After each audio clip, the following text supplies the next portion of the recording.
Alright, so this is probably going to be one of the hardest videos I make, but at the same time, I've changed as a person, like, so drastically that I'm not ashamed to admit it anymore because I'm a totally different person than who I was when I did this, alright? So, this video is going to be about quitting your vices, whether it be drinking, smoking, cheating, having lust issues, whatever it may be. So, I cheated on my girlfriend, and when I did that, and she found out, because obviously I was lying about it, I told her, no, no, no.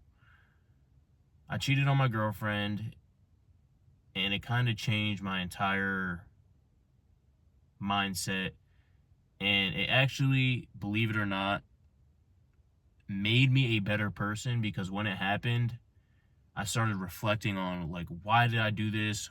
What went wrong? Like, how did this happen? Because there was a point in time where before, like, I was known as, like, a super disciplined person, and I was, like, I was just a disciplined person. Like, I was not the type of person to do that. Like, I was definitely not the person to do that. Everyone around knew me as not the person to do that. Right? And then, I kind of just lost myself when I went to a new school. I stopped working out every day. I literally didn't work out. I lost all my discipline. I threw all my morals out the window. And I think that's what ultimately led me to do that. And now, after that happened, I reflected, why did this happen? What, like, how, blah, blah, blah. And I realized the reason that it happened and the reason that you have vices is simply a weak mind, and just to put it simply, you're a bitch, right? And I'm not saying you're a bitch and, like, bro, you're just a bitch. I genuinely thought about, like, why did that happen? Why did I do this? Understand that if you have vices, which are wants and needs that are not good for you, like, it could be lust, it could be drinking, it could be smoking. And the only reason I can say that you're a bitch is because I was a bitch, like, for doing that, because what that means is you have no control over your mind and you have no control over your actions. Whatever desires that you have, whether it be you want to smoke, you want to drink, you're not supposed to be drinking, you're not supposed to be smoking, you're not supposed to be watching porn, you're not supposed to be doing this, and you still do it. Think of it like this. No man likes to be called a bitch, so I'm not going to call you a bitch, but you have to think of yourself like, damn, every time I say I don't want to smoke, every time I say I don't want to drink, every time I say I don't want to do that, my desires say something else, and I end up doing that thing. So who really is controlling you? Do you have control over yourself, or do your desires have control over you? And that's when I realized, like, oh shit, like, I just had a weak mind. I wasn't able to say no to my desire. I wasn't able to say no to going out when I knew I shouldn't have been going out every weekend. Like, yes, it's okay to drink here and there, right? But I was going out sometimes on a Tuesday, on a Wednesday, on a Thursday, and it was just like, I didn't recognize myself. Like, I became the type of person that I used to hate. It's simply because I lost my discipline. I lost my mind. Like, my mindset was so weak. That's what it is. Your mindset is so weak. If you can't say no to your vices, that means you have a weak mind. And no man wants to be a bitch. If you're a man, there's no man in the world. We all have egos, right? No man wants to be a bitch. But if you have vices, bad vices, and you can't stop, rewire your mind to think like, damn, I have no control over my mind. That means I'm literally under mind control. If you cannot control your vices, if you cannot control yourself, that means something else is controlling you. Because if I say I don't want to do this, like, you should be going to the gym, right? You shouldn't be drinking. You shouldn't be watching porn. But if you still continue to do these bad habits, that means you have no control over yourself. And if you have no control over yourself, who's controlling you? It's your comfortable position. It's the position that you're basically under control of whatever your subconscious or whatever your desires want. And that's kind of what changed everything for me, is I started realizing, like, damn, like, I don't want to be a bitch, right? I want to have control over my life. That's what it is. You guys have no control over your life. And I was once there. So I can say this. I can say this to you. You have no control over your life if you're still succumbing to your vices, right? Because if you say you want to start going to the gym, but your desires tell you to get back in bed, who really controls yourself? Do you control yourself, or does your desire to go back in bed control you? And once I started realizing that, every time I don't want to do something that's good for me, or every time I want to quit a bad habit, I now know it's me versus my desires, and I refuse to let my desires win, because that means I'm under mind control and I'm a bitch. And once you start thinking of it like that, now you start fighting your mind in terms of, like, damn, I can't lose this fight. No guy, like, what guy? I'm a competitive person. That's what it is. I'm a competitive person, and I compete with myself every single day to get better. So if I have desires or I have a bad habit, now I think of it as like, oh, it's me versus my desire. And if I can't do what I want to do and I do what my desires want to do, I'm under mind control. I have no control over my life. And that's the issue. That's why people stay stuck, is they have no control over their life. They don't do what they know they should do. They do what their desires say they should do. And you have to understand, there's a difference. You are not the end all be all. It's you, and then you have other things that I don't even know what to call it, but let's just say you have a good angel and a bad angel, but you are, there's a side of you that knows exactly what to do. You know what you should be doing. Everyone knows right from wrong. Everyone knows what they should be doing, what they shouldn't be doing, right? So you know you should be going to the gym. You know you should be eating healthy. You know you shouldn't be going and drinking every single weekend. You know you shouldn't be watching porn. You know you shouldn't be doing this. So why do we still continue to do it?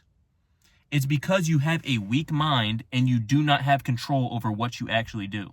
When you start thinking of it like that, that should anger you, and that should cause a switch, like, oh shit, he's right. I really just realized I don't really do what I say I'm going to do, and it's the desires that choose what I do.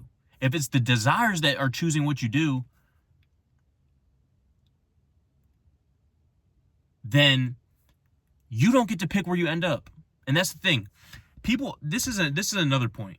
People expect to get to a goal, right? They expect to get over here. The only way you get here, right, is if you put the inputs every single day to get there. So some people expect to get here, but they don't put the inputs in every single day. And your habits are the inputs.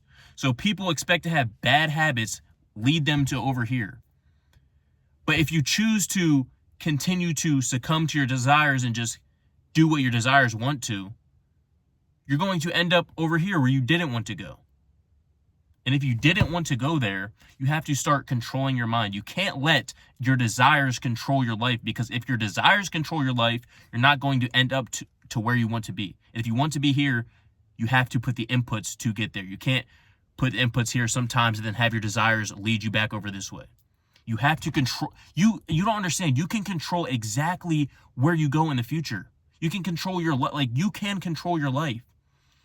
But it's just the habits that you do every single day that lead you to a destination. Like, people want to have certain results within a day, 7 days, 30 days, right? But they don't understand it takes consistency to get to that spot. So if you're continuing to do this every day, eventually, obviously, you're going to end up where you want to be. But if you're just succumbing to your desires every single day, you're not going to end up there, because you're not putting in the inputs or the habits that it takes to get to that spot. And you're letting your desires control where you go. Do you want to control where you go in your future, or do you want your desires to control where you go? Because if you still have bad vices, you have to think of it like that. Like, if you still have vices, you're not controlling what you're doing with your life. You have no control over your life. You need to take control over your life, and that's what it is.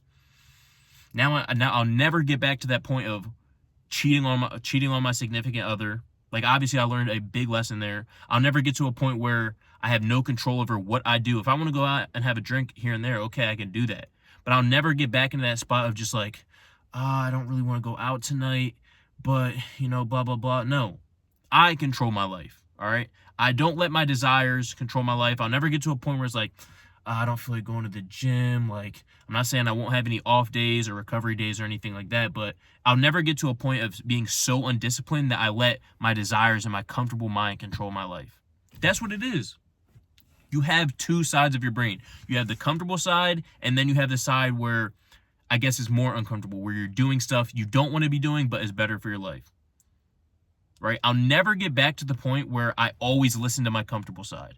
Because if you're always listening to your comfortable side, again, that leads you to a life that you do not want. The life that you want is on the other side of everything you don't want to do. So you have to pick to do the thing that you don't want to do every single day if you want to get to that spot. Right? So I'll never get back to that spot of letting my desires and letting my undiscipline make choices for me. That's what it was when I cheated on my girlfriend. When I lost control, I lost control of myself. That's what it was. That's exactly what it is. I lost control of myself. And nobody should feel bad for me, but at the same time, because I'm still angry that I let myself get there. But after that, it taught me so many lessons about myself, so many lessons about life. Like, it made me better, but it sucks to say that it had to happen that way. Like, it sucks that it had to happen that way, but I felt like I was going down a bad path of just, like, drinking. Obviously, that happened. I wasn't working out. So that kind of changed my everything of just, like, made me think of why am I living a life I don't want to live? Why am I making no money? Why did I cheat on my girl? Why did I do this? And ever since that day, I swear, it's hard to say this, it didn't get better, like, in terms of, obviously you go through the breakup phase, but I became the most disciplined person I've ever been in my entire life. I've never been this locked in on my goals. I've never been this disciplined in my life. And now my life is going in a better direction simply because of that event. So I'm trying to stop you guys from getting to that event or getting to the point where you're like, fuck, you take such a big loss that it changes your trajectory.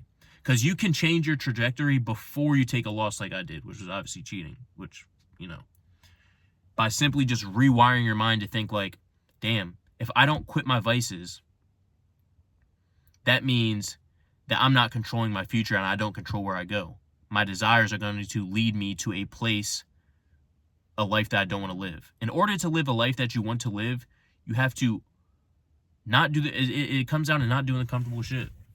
So hopefully you guys can think of like, damn, what's my vice? I know a lot of people have vices out there. I mean, fucking everybody probably does. At one point, I had a million vices. It was like I just couldn't quit doing this. I couldn't quit going out. I would smoke when I didn't want to smoke. You shouldn't have to get to a point where you're like, fuck, I'm tired of this. Again, it does happen. Like, that's what happened to me. But if you could just rewire your mind to think like, damn, if I'm not doing what I'm doing, if I'm not doing what I know I should do, I'm doing what my desires say I should do, and that means I'm a bitch. You're a slave to your desires. Especially if you're a man, no man wants to be a slave. Like, and I can call you a bitch because I was once there. So if you still have bad vices, I'm not talking to you like saying you're a bitch. I'm talking to my past self of like, bro, you're a bitch. Like, that's what it was. And I can say that now because it's like I've changed totally different. So you have to start thinking that way. Once you start thinking that way, you'll have an epiphany and realize like, damn, bro, where am I going? Where is this leading me to? Because again, your habits lead to the life that you live. You don't understand that what you do every single day leads to where you'll be in a month, leads to where you'll be in a year. And people think that, you could just do this a couple days, be consistent, and then, have bad habits and blah, blah, blah, and you'll still get to where you want to be. You'll get to where you want to be the more consistent that you are. Who's going to get somewhere faster? I give someone, this is what happens. This is what I do with my clients, my coaching clients. I know when some of my coaching clients are going to be my fitness coaching clients. I know when some of my clients are going to be the best because I give them a 2-week challenge. I tell each one of my clients, I give them things to do, a meal plan, a workout plan, and things to do throughout the day. I tell them, all you have to do is be consistent for 2 weeks. Just do every single thing that I say on here for 2 weeks. That's it. Then, you know, maybe you can have a different workout or a meal plan, or like do something different, change it up. That's all I tell them, is all you have to do is be consistent for 2 weeks. I know the ones that'll be successful are the ones that can follow through for at least 2 weeks. Because all I'm asking for is 2 weeks. But the ones that are inconsistent, that aren't doing what I say, you know, maybe not getting their steps in, maybe not eating on the meal plan that they should be doing, or taking cheat days. If you can't be consistent for only 2 weeks, how do you expect to be good at anything? And that's the thing, consistency. Imagine the person that's consistent for a year, how far they'll go. And then the person that is consistent here, but then takes a break, consistent, you know, here. How much further is this person going to get than the person that's not consistent? Right? It's just like, bro, consistency is the fastest way to win, because most people, if you can't stay consistent for 2 weeks, 2 weeks, you can't be consistent, that tells me I know exactly like what clients are going to be the best for me, and which clients are going to actually see the results are the ones that can do the 2 weeks. The clients that can't do the 2 weeks, I know it's not going to work out for them. And I can't do anything about it. Like, I can push them, I can give them videos, I can give them the perfect meal plan, perfect training program, the best motivational videos. But if I ask you to be consistent for 2 weeks and you're already taking a break a couple days in, a week in, you're doomed. That's another thing about you should set goals, but timeline goals. You should set a start date and an end date, because it gives you something to aim for. I'm giving them 2 weeks. All right, I'm not telling you do it for a month. I'm not telling you do it for a couple months. I'm not telling you do it for a year. Can you do the same thing every single day for 2 weeks? Once you get to, like, the reason I say 2 weeks is because once you get to 2 weeks, now you start to build a routine at least. And then, you know, you're not thinking of, fuck, I have to do this for a year, I have to do this for a month. That's going to make it harder the longer on the timeline. But if you just aim for just 2 weeks, then it becomes easier. You can do it for a week, 3 weeks, then 4 weeks, right? It just gets easier. But my whole point was, you know, if you want to go far in whatever that you do, the gym, life, business, you have to dial in on every single aspect of your life and quit your vices. Because if you have bad vices, you're not going to end up where you want to be. And even though you hit the gym every single day, even though you work on your business every single day, it takes all areas of everything to succeed. If you go to the gym, then you go eat McDonald's right after. You're wasting your time, genuinely, because, to be honest, your diet is more important than your training program. If you're working on your business, but then you're going and partying almost every single weekend, it's like, bro, the person that's more consistent is just putting in the work for at least 2 weeks. Then that comes to 3 weeks, 4 weeks, and just can be consistent every single day, is going to get way further than the person that thinks, you know, I can do this, then I can have a bad habit over here, bad habit over here. No, your vices are keeping you back, and that's the reason you're not getting to where you want to be. I promise you. The reason I started doing well mentally, physically, financially is because once that happened, once I cheated, it made me reevaluate. I quit all my vices. I stopped going out. I wasn't drinking. I barely was even hanging out with friends, I'm going to be honest. And that is what made me explode mentally, financially, physically. It's because I quit my vices. So if you can get ahead and quit your vices before you take a big L like I did, you're going to separate yourself. Just start thinking of it, change your perspective, like, damn, that's all that it is. If you have no control over your desires, that means your desires control you. And that means you have no control over where you end up in your future. And that's scary to think about. So hopefully this video helped you. Probably the most vulnerable I've ever been on camera. It sucks to say it, but again, I will never get back to that point. I'm not proud of what I've done, but I'm proud of the change that I made. And hopefully you can learn from this.